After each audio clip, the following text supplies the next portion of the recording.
Certainly, the most debated event of the Church in the 20th century was the Second Vatican Council. Praised by many, criticized by others, Vatican II raises a lot of questions.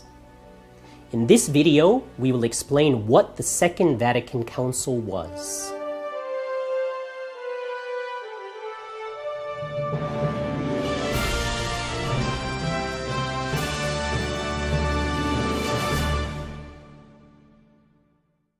Pope John XXIII opened the Second Vatican Council on October 11, 1962. John XXIII died the following year, but his successor Paul VI continued the council and brought it to a close on December 8, 1965. Vatican II consisted of 4 sessions. The first session, October 11th to December 3rd, 1962, the only one to occur during the pontificate of John XXIII, promulgated no document.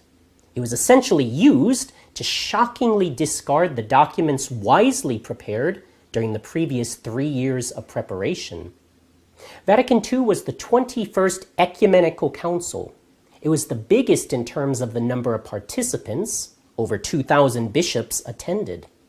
However, the Second Vatican Council was declared to be no more than a pastoral council, one that does not resolve questions of faith definitively, but which gives pastoral directives for the life of the Church. The popes decided against defining dogmas, and so they renounced invoking the infallibility which normally pertains to an ecumenical council. Thus, its documents are not infallible. Furthermore, some of its own defenders themselves proclaim loud and clear that the council was a revolution in the Church.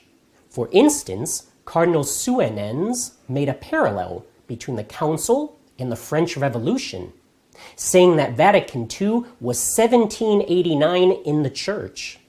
Father Yves Congar, a conciliar theologian, compared the council to the Bolshevik Revolution, saying, "The Church has peacefully undergone its October Revolution." Vatican II wished to remain a pastoral council. However, by the time it was over, it was dogmatized. A new spirit and teaching was imposed on the Catholic Church, in opposition with what the previous popes had taught. For example, the documents on the Church, on the bishops, and on the missions present novelties on the question of the relationship between the bishops and the Pope, collegiality. Lumen Gentium introduced a new notion of the priesthood. Lumen Gentium introduces a new notion on the liberty of worship and of conscience, and on the concept of liberty. New notions previously condemned by the popes. Gaudium et Spes inverses the purpose of marriage, a change that John Paul II will introduce in the new canon law. Also, new ideas of ecumenism in the Church's relations with non-Christian religions and even with atheists are also adopted. In short, we can say that Vatican II was a revolution in the Church. So many changes that were introduced at the time and have happened since, that anyone who would come to the present from the past would not recognize the Church, neither in its teaching nor in its liturgy.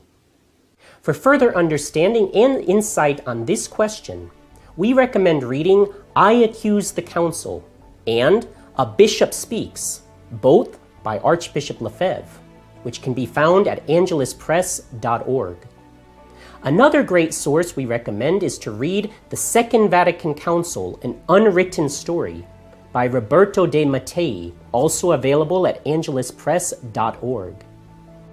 For those who would like to study in depth the issues raised by Vatican II, we recommend reading Iota Unum by Romano Amerio, available also at angeluspress.org. To learn more, go to sspx.org and subscribe to our email list.